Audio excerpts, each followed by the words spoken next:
Hi guys, in this lecture we are going to solve a problem on the Hartnell governor. Here I will read out the question of the problem. The radius of rotation of the balls of a Hartnell governor is 8 cm at minimum speed of 300 rpm. So here they have given the minimum speed, that is 300 rpm, and at this speed the radius of rotation is 8 cm. It means this is minimum radius of rotation. अभी ये जो radius of rotation 8 centimetre जो है minimum speed पे है, तो 8 centimetre जो होगा मिनिमम रेडियस ऑफ रोटेशन होगा, that is r1, and this 300 rpm is n1. Neglecting gravity effect determine the speed after the sleeve is lifted bye 6 centimetre.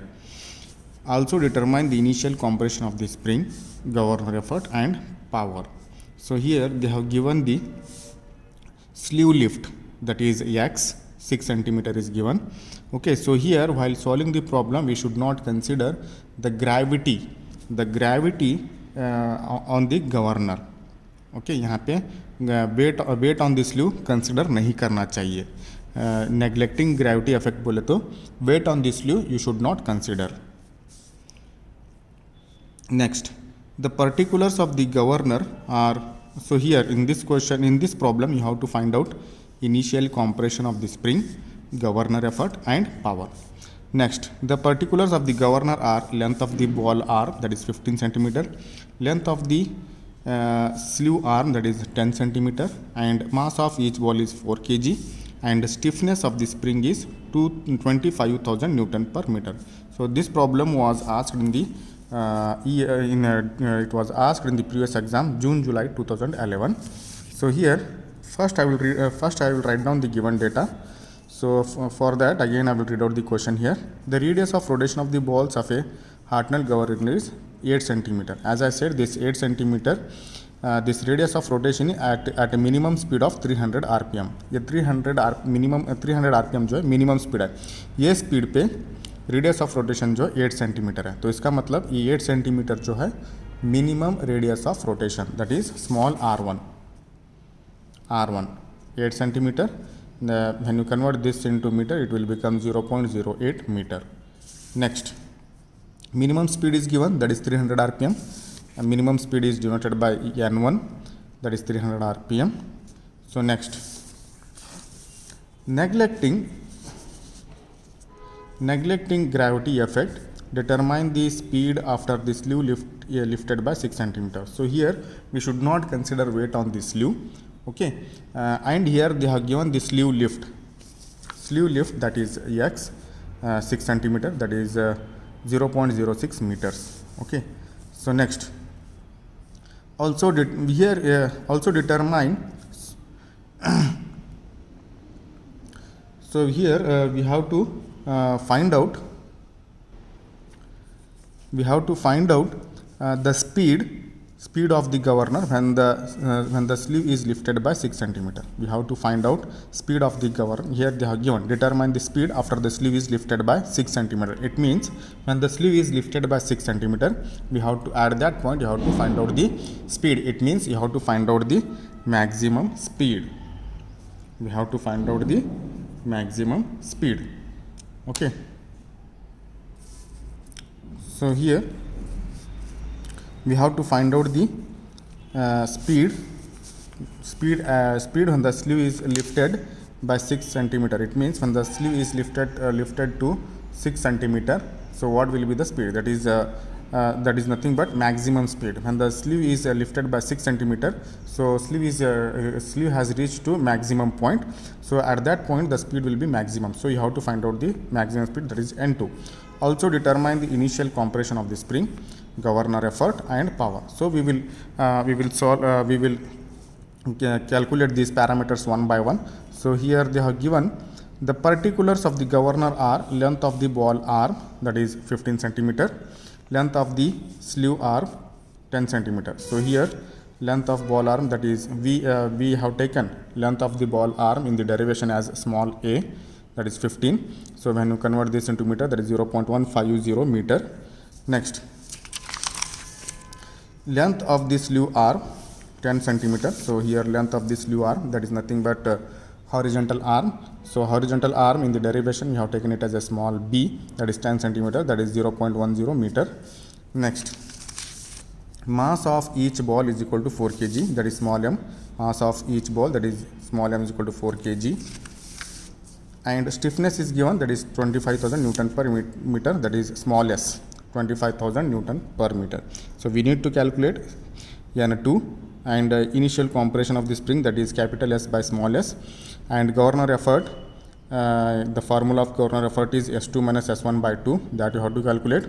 Governor power, you have to calculate. The formula of this governor power is governor effort into sleeve lift.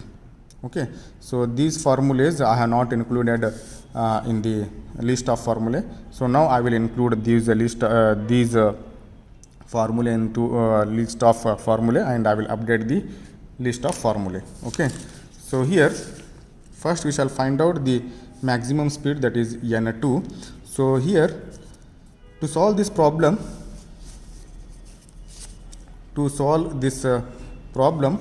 we need to draw the line diagram of this Hartnell governor. जो derivation में जो हम line diagram निकाले ना, वो diagram निकालना पड़ेगा इस प्रॉब्लम को सॉल्व करने के लिए. So here I have drawn the line diagram of this Hartnell governor, which this similar diagram which we have drawn in the derivation में जो डायग्राम निकालें वही डायग्राम यहाँ पे निकालना है, क्योंकि यहाँ पे डायग्राम यूज़ करके हम प्रॉब्लम सॉल्व करते हैं. ओके, एंड हियर यहाँ पे एक small difference is there between the diagram of derivation and in this diagram. Derivation के डायग्राम में और ये डायग्राम में थोड़ा डिफरेंस है. यहाँ पे हम मास ऑन दिस स्लीव कंसिडर नहीं करते, क्योंकि क्वेश्चन में दिया हुआ है नेग्लेक्टिंग दी ग्रेविटी करके. तो इसलिए यहाँ पे स्लीव पे जो है ना, हम मास को कंसिडर नहीं करते, वेट को कंसिडर नहीं करते. तो here, so to first we shall calculate maximum speed, that is N2. First we shall calculate the maximum speed, that is N2. So we have formula. तो N2 find करने के लिए I will use this formula. F2 is equal to m omega 2 square R2. So this formula number is 4 in the list of formulae. So this formula I am using here. This formula where omega 2 is 2 pi N2 by 60. तो वही यहाँ पे substitute करता हूँ. So F2 is equal to m 2 pi N2 divide by 60 whole square R2. So यहाँ पे N2 term है, so we can easily calculate N2 by using this formula. So but here which are the unknown values, let us see. This F2 is unknown, N2 is unknown, R2 is given, R2 also we have to calculate. Okay, so यहाँ पे देखो तीन term जो unknown है, F2, N2 and R2. So we have to first calculate all these three parameters. Okay, so first I will calculate this F2. I will calculate R2. So first I will calculate this R2 by using this diagram. I will calculate this small r2 by using this diagram. So here जब हम derivation में हम similar triangles करके consider करें, वही concept यहाँ पे use करके मैं R2 को फाइंड करता हूँ. So here from diagram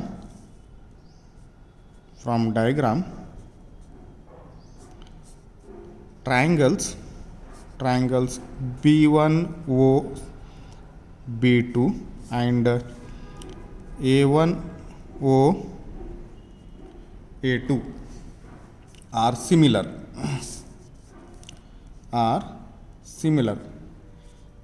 B1O B2 A triangle, B1O B2 A triangle, और next A1O A2 A triangle और A वाला ट्रायंगल दोनों सिमिलर है करके कंसिडर करते हैं.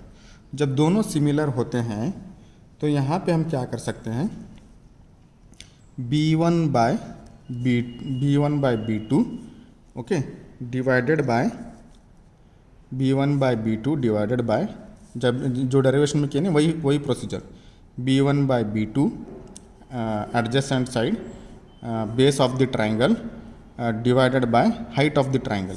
बेस ऑफ द ट्रायंगल देखो यहाँ पे B1 टू बी, ये ट्रायंगल में B1O B2 में, ये ट्रायंगल में बेस जो है B2 B1 है, तो यहाँ पे B1 B2 करके लिखा हूँ. Next height of the triangle is this one OB. Okay, ये ट्रायंगल होगा. This will be equal to base of the triangle, base of this triangle A1O A2, इसका बेस जो है A1 A2 है. यहाँ पे देखो ये ट्रायंगल का A1O A2, इसका जो बेस है A1 टू A2 है, तो A1 टू A2 लिखा हूँ डिवाइडेड बाय ए ट्रायंगल का हाइट. ए ट्रायंगल का हाइट जो है O2A है, तो O2A यहाँ पे लिख दो. ओके, तो यहाँ पे मैं यहाँ पे मैं ये सभी टर्म्स को सब्स्टिट्यूट करता हूँ. B1 B2, यहाँ पे देखो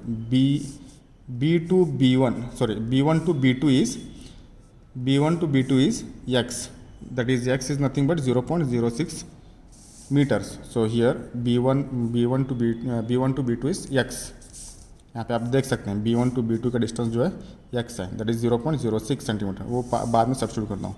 नेक्स्ट OB है, यहाँ पे OB देखो O to B is nothing but small b. O to B is small b, so that I have substituted here. Next A1 to A2, यहाँ पे देखो ये डिस्टेंस A1 to A2, ये distance जो है यहाँ पे मैं क्या करता हूँ, R2 देखो, R2 यहाँ से यहाँ तक है, R2 जो है ना यहाँ से यहाँ तक है, और R1 जो है ना यहाँ से यहाँ तक है. तो if I right R2 minus R1 I will get A1 to A2 distance. यहाँ पे देखो इसको सब्स्टिट्यूट कर रहा हूँ मैं A1 to A2, तो इसका डिस्टेंस जो है यहाँ से यहाँ तक है. तो ये डिस्टेंस लिखने के लिए मैं क्या करता हूँ, R2 और R1 को यूज़ करता हूँ. R2 देखो यहाँ से यहाँ तक है और R1 जो है यहाँ से यहाँ तक है. So if I subtract R1 from R2 I will get this distance A1 to A2. So I will write here R2 minus R1 divided by OA. यहाँ पे देखो OA है, डिवाइडेड बाय OA है. सो O to A is small a, distance from O to A is small a. So I will rearrange the terms here. Okay, or you can substitute the values also. We want R2. Before that derivation में जैसे किए थे वैसे लिख लेता हूँ. इसको इधर लेता हूँ, B को इधर लेता हूँ, x by R1 इसको इधर लिया और B को इधर लेता हूँ, B by A. So now substitute the values here. X is 0.06. यहाँ पे देखो 0.06 है x का value. Okay, 0.06 divide by R2 we don't know minus R1 दिया हुआ है क्वेश्चन में, that is 0.08 that is equal to B का वैल्यू भी दिया हुआ है, that is 0.10 metre and A का वैल्यू है 0.150. तो सब्स्टिट्यूट कर दो यहाँ पे वैल्यूज़ को. 0.10 divide by 0.15. Okay, 0.15. Okay, simplify करो यहाँ पे. सिंप्लीफाई यहाँ पे देखो मैं R2 इज, और इसको अगेन इधर लेता हूँ मैं, R2 minus 0.08 that is equal to 0.06 into, इसको इधर लेता हूँ 0.15 होल डिवाइड बाय 0.10. तो ये टाइम को इधर लिया, बाकी के टाइम को इधर लिया, तो इतना होगा. तो यहाँ पे क्या होगा, यहाँ पे आप देख रहे हैं ना, ये इक्वेशन को मैं रीअरेंज करके लिखा हूँ. यहाँ पे देखो ये नीचे वाला टर्म डिनोमिनेटर में जो है, इस टर्म को मैं राइट साइड में ले आऊँ, ये सब वैल्यूज़ को लेफ्ट साइड में ले आऊँ. तो यहाँ पे वही लिखा हूँ यहाँ पे. Okay, next. तो ये आप सिंप्लीफाई करने के बाद आपको R2 का वैल्यू मिलेगा. R2 is equal to 0.17 metre. R2 का वैल्यू मिलेगा 0.1 centimetre. So now we can now अभी हमको यहाँ पे देखो ये इक्वेशन को मैं 1 करके लेता हूँ.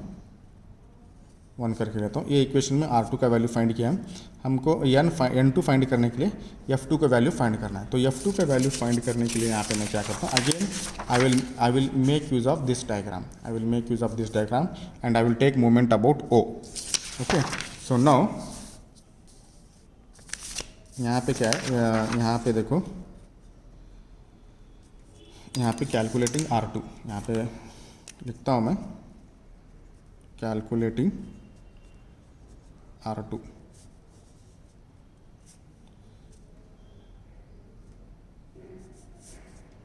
और यहाँ पे उससे पहले यहाँ पे लिख दो कैलकुलेटिंग R2। आपको अभी R2 का वैल्यू मिल गया, ठीक है। अभी क्या करना है, F2 को कैलकुलेट करना है। सो कैलकुलेटिंग F2 नाउ,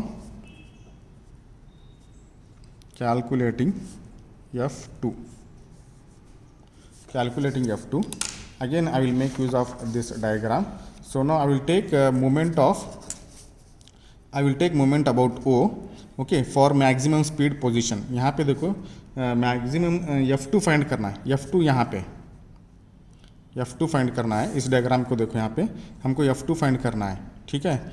तो अभी F2 फाइंड करने के लिए क्या करता हूँ मैं, ये गवर्नर का जो मैक्सिमम स्पीड पोजीशन है वो स्पीड पोजीशन कंसिडर करके मोमेंट्स निकालता हूँ, वो पॉइंट पे मोमेंट्स निकालता हूँ। Once again I will repeat here, हमको F2 कैलकुलेट करना है। यहाँ पे देखो F2 यहाँ पे है, जब गवर्नर का स्पीड जो मैक्सिमम रहता है, ठीक है, जब ये बॉल यहाँ पे पहुँचता है तो यहाँ पे F2 का वैल्यू यहाँ पे है। तो इसलिए मैं यहाँ पे क्या करता हूँ, जब गवर्नर का स्पीड जो मैक्सिमम रहता है, ठीक है, मैक्सिमम रहता है मतलब गवर्नर का पोजीशन जो है मैक्सिमम रहता है, वो पोजीशन कंसिडर करके ये वो पॉइंट पे मैं मोमेंट्स निकालता हूँ। ओके, तो वही यहाँ पे लिखता हूँ taking moments about O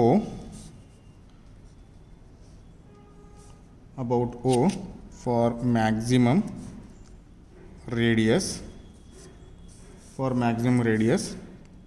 neglecting gravity, क्योंकि दिया हुआ है क्वेश्चन में neglecting gravity and obligate मतलब एंगल्स, कुछ आर्म जो है कुछ एंगल्स पे भी रहे तो उसको हम परपेंडिकुलर डिस्टेंस ही करके कंसिडर करते हैं, एंगल्स कंसिडर नहीं करते। Okay, taking moments about O for maximum radius, neglecting gravity and obliquity. यहाँ पे देखो F2 का वैल्यू F2 यहाँ पे है, और F2 कब यहाँ पे रहेगा, जब रेडियस जो मैक्सिमम रहेगा। तो इसलिए मैं ये पोजीशन कंसिडर करता हूँ, ये वाला A2OB2 ये पोजीशन कंसिडर करता हूँ। सिर्फ मैं A2OB2 ये वाला पोजीशन कंसिडर करके मोमेंट निकालता हूँ अबाउट पॉइंट ओ। यहाँ पे देखो ये पोजीशन में B2O A2 ये पोजीशन में फोर्सेस कौन से देखेंगे। F2 एक फोर्स है और यहाँ पे S2/2 ये स्प्रिंग फोर्स है। यहाँ पे दो ही फोर्स एक्ट हो रहे हैं इस पोजीशन पे B2O A2। जब गवर्नर जो है ये पोजीशन पे रहेगा B2O A2, तो यहाँ पे सिर्फ दो ही फोर्स एक्ट हो रहे हैं F2 और S2/2। तो ये दोनों फोर्स के मोमेंट निकालता हूँ about point O। Okay, so here यहाँ पे देखो पहले ये फोर्स का मोमेंट निकालता हूँ about this point O।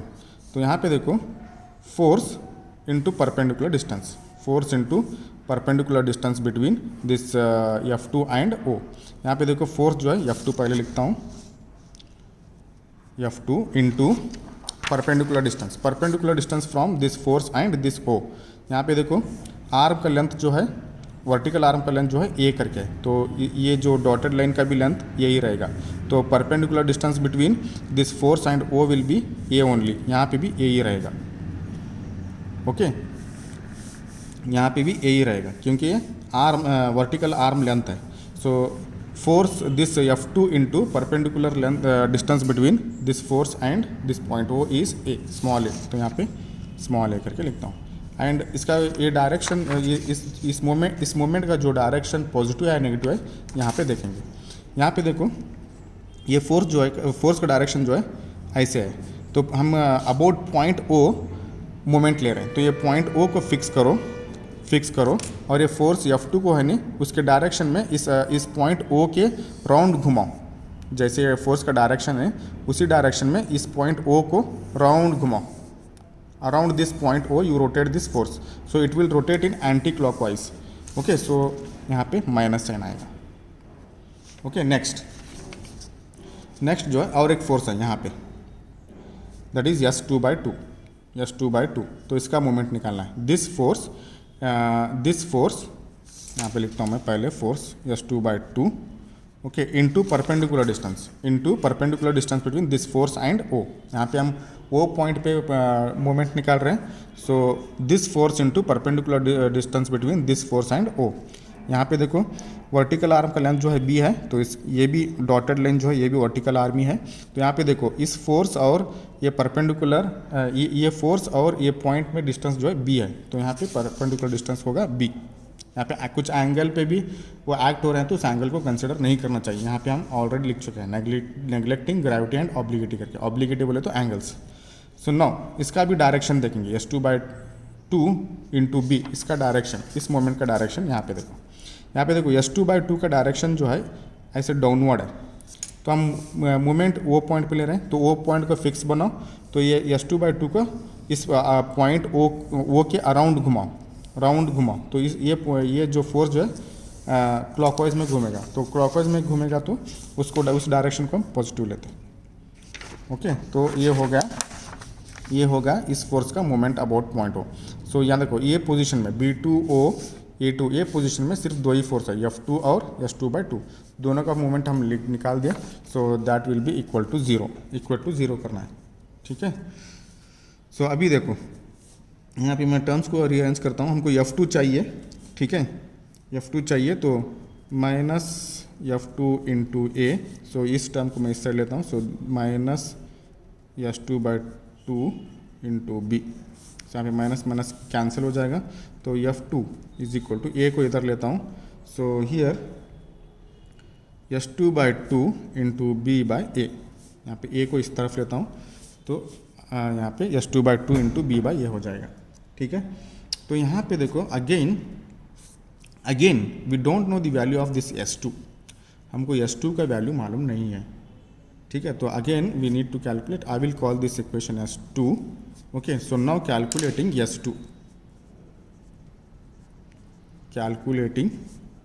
S2, तो अभी S2 कैलकुलेट करने के लिए again I will make the use of the diagram. ठीक है, तो उससे पहले हमको S2 कैसे फाइंड कर सकते हैं बोले तो वी हैव यहाँ पे स्टिफनेस दिया हुआ है क्वेश्चन में और स्लीव लिफ्ट दिया हुआ है। So S2 minus S1 is equal to small s into x, ये डेरिवेशन में हम देखें, ये फार्मूला भी हम लिस्ट ऑफ फार्मूला में इंक्लूड करेंगे, ये भी फार्मूला इंक्लूड करेंगे। Spring force, okay, spring force is nothing but we have spring force, ये स्प्रिंग फोर्स है, we have spring force is equal to S2 minus S1 is equal to या small s into x. यहाँ पे देखो small s का value दिया हुआ है, x का भी वैल्यू दिया हुआ है, यहाँ पे हमको S2 फाइंड करने के लिए S1 का वैल्यू भी चाहिए। So again S2 is unknown for us. Okay, so I will call this equation as 3। Okay, so but now calculating S1,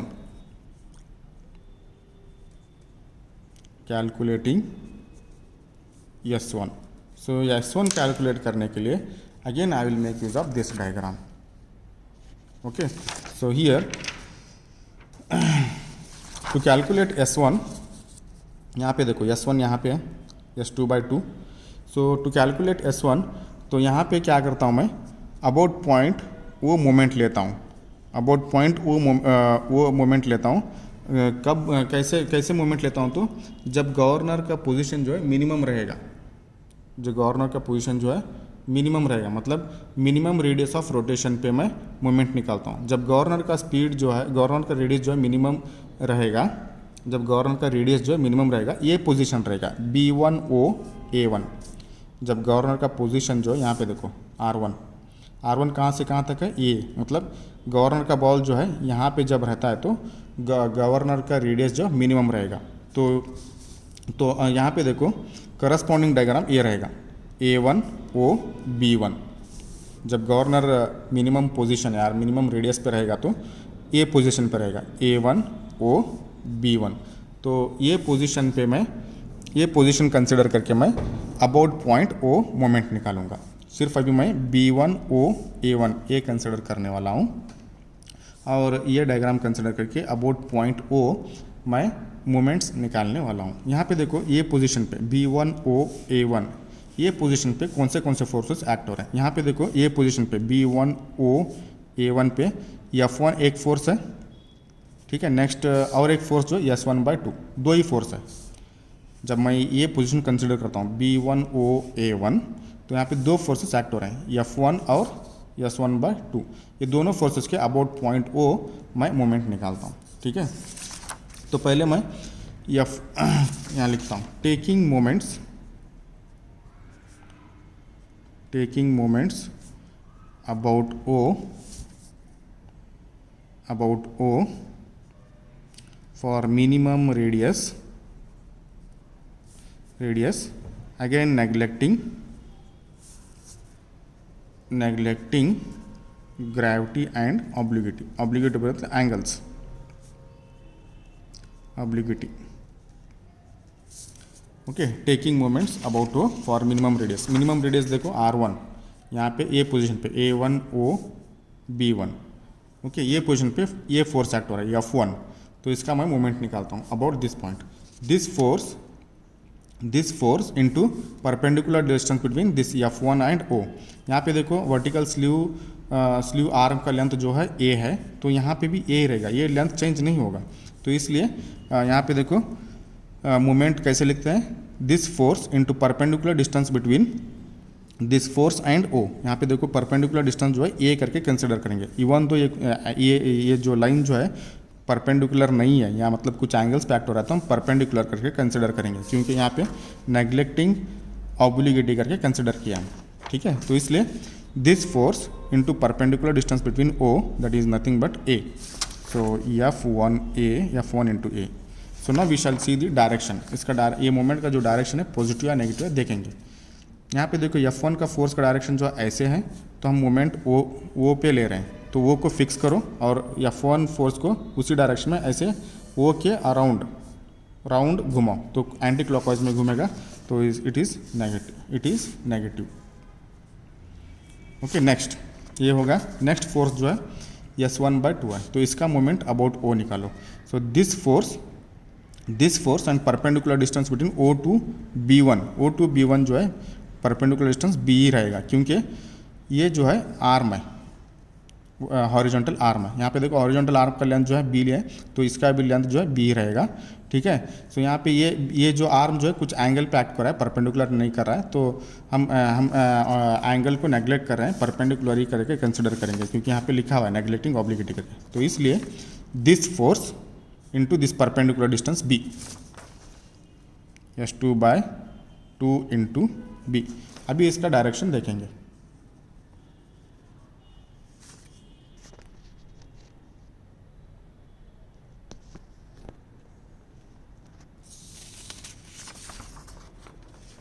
अभी S2/2 इंटू B का डायरेक्शन देखेंगे, ठीक है।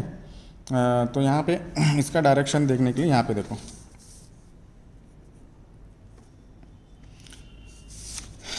S1/2, सॉरी S1 है, S1। सो S1 का direction जो है downward है, S1 का डायरेक्शन जो है डाउनवर्ड है, ठीक है। तो यहाँ पे देखो डाउनवर्ड है, तो इसको ऐसे अभी हम पॉइंट O के O पे ले रहे हैं मोमेंट, तो पॉइंट O को फिक्स करो और ये S1/2 को इसी डायरेक्शन में ऐसे राउंडली घुमाओ, तो ये क्लॉकवाइज में घूमेगा, तो इसका डायरेक्शन होगा प्लस, और यहाँ पे इक्वल टू 0 करना, ठीक है। मोमेंट जब आप लेते हैं तो सभी मोमेंट्स ऐड करके इक्वल टू 0 करना है, ठीक है। तो इतना होगा। सो नाउ अभी हमको क्या फाइंड करना है, S1 फाइंड करना है, ठीक है। तो यहाँ पे देखो मैं S1 क्या यहाँ पे पहले S1 को इधर लेता हूँ, नहीं तो F1 को इधर लेता हूँ, S1/2 इंटू B। सो F1 इधर लेता हूँ, F1 इंटू A, तो प्लस हो जाएगा, ओके। तो S1 चाहिए, तो S1 is equal to F1 into A into 2/B। B नीचे आएगा, 2 इधर ऊपर आएगा, तो S1 is equal to F1/2 into A/B। अब यहाँ पे वैल्यू सब्स्टिट्यूट करता हूँ मैं, ठीक है। तो S1 is equal to F1। F1 हम कैलकुलेट किए क्या नहीं किए, शायद नहीं किए हम।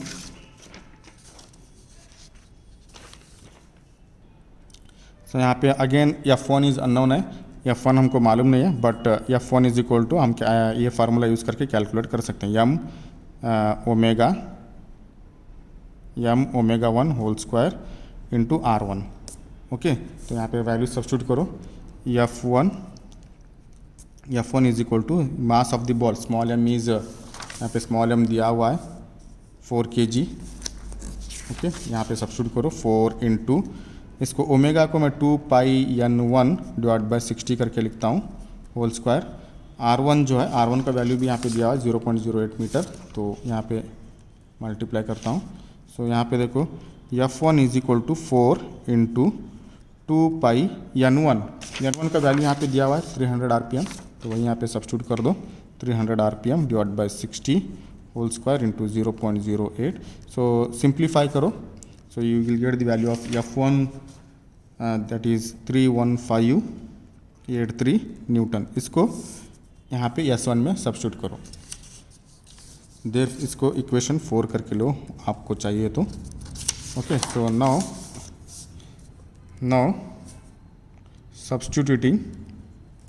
substituting value of F1 in equation 4, we have equation 4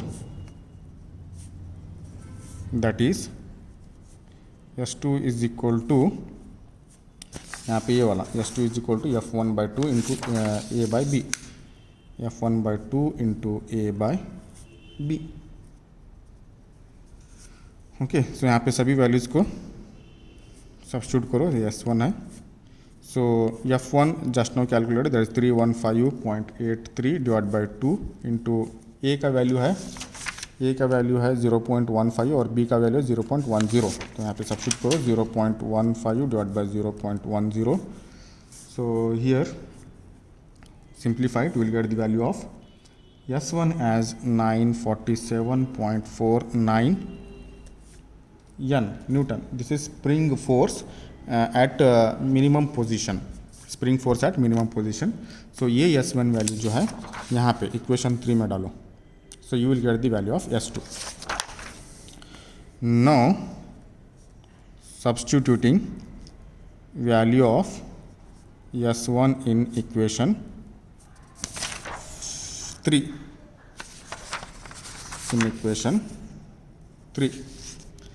so that is we have equation 3 that is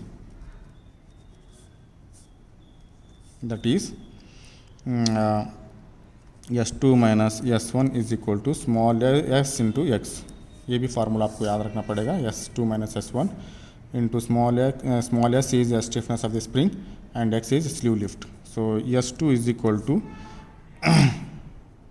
और S2 माइनस S1 का वैल्यू यहाँ पे 947.49, that is equal to small s is 25,000, it is given in the question, small s is equal to 25,000, बस यहाँ पे लिखा हूँ, into x का वैल्यू यहाँ पे है 0.06 metre, so that is also you have to write 0.06 metre. So यहाँ पे सिंप्लीफाई करो, सो आपको you will get the value of S2 as 2447.49 newton. This is the value of S2। So हमको ये S2 वैल्यू लेके यहाँ पे F2 equation number 2 में जाना है। फिर equation number substituting value of S2 in equation 2, we have equation 2 that is F2 is equal to ये वाला F2 is equal to S2 by 2 into B by A, equation number 2 लिखा हूँ यहाँ पे, यही वाला। ओके, सो अब यहाँ पे सभी वैल्यू सब्स्टिट्यूट करो। सो F2 is equal to S2 is 2447.49 divided by 2 into B is 0.10 divided by A is 0.15। Okay, ये होगा तो आपको मिल जाएगा F2। सो सिंप्लीफाई करो, F2 का वैल्यू मिल जाएगा 815.83 न्यूटन। ये होगा F2। अभी ये F2 लेके N2 फाइंड करना है। यहाँ पे देखो, you come to the equation 1। यहाँ पे अभी इक्वेशन 1 यूज़ करो और N2 की वैल्यू फाइंड करो। नाउ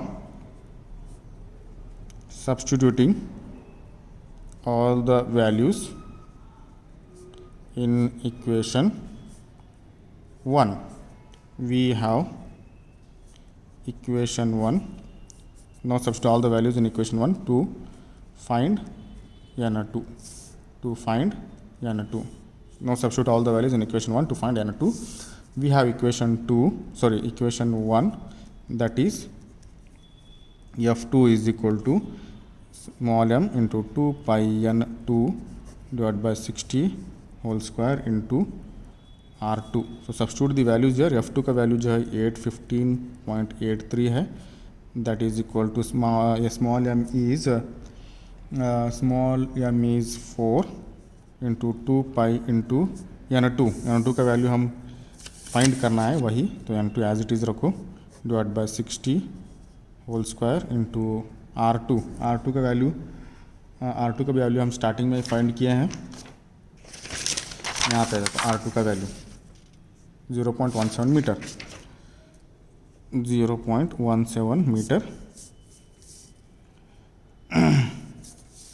यहाँ पे देखो R2 का वैल्यू 0.17 मीटर। तो यहाँ पे देखो आपको सिंप्लीफाई करना है, 81583 इंटू 60 स्क्वायर, यहाँ पे देखो होल स्क्वायर है तो 60 इधर लिया हमें, 60 स्क्वायर हुआ, डिवाइड बाय 4, इसको इधर लिया। नेक्स्ट 2 पाई को भी इधर लेना है, तो 2 पाई होल स्क्वायर, क्योंकि यहाँ स्क्वायर है, इंटू इसको भी इधर लेना है 0.17, so that is equal to N2 square. यहाँ पे N2 स्क्वायर ऐसे रखना है। यहाँ पे simplify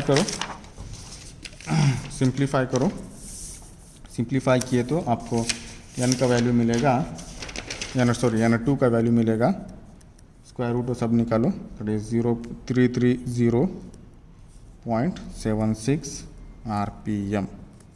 So this is what maximum speed. Okay, so now second task ये होगा maximum speed. Next one is initial compression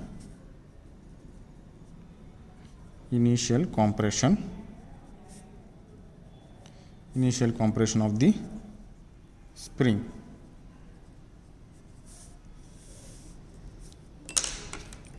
Okay, so we have initial compression of the spring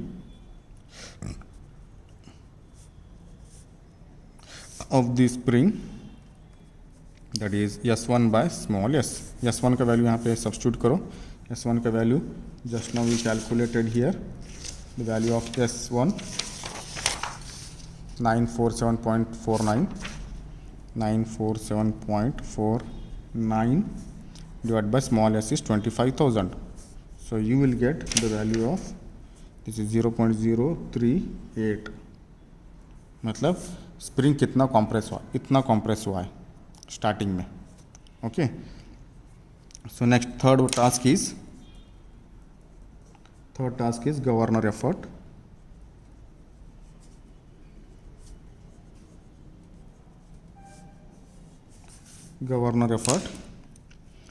We have governor effort is equal to S2 minus S1 divided by 2. So यहाँ पे value substitute करो। S2 का value है 2447.49, ये calculated value है। यहाँ पे है देखो S2 का वैल्यू, ये S2 का वैल्यू है और यहाँ पे S1 का वैल्यू है, तो यही वैल्यू सब्स्टिट्यूट करो, 947.49 divided by 2, so you will get 750 Newton. This is governor effort What is governor effort? We have discussed in the first class of this module. Next, governor power. Governor power. We have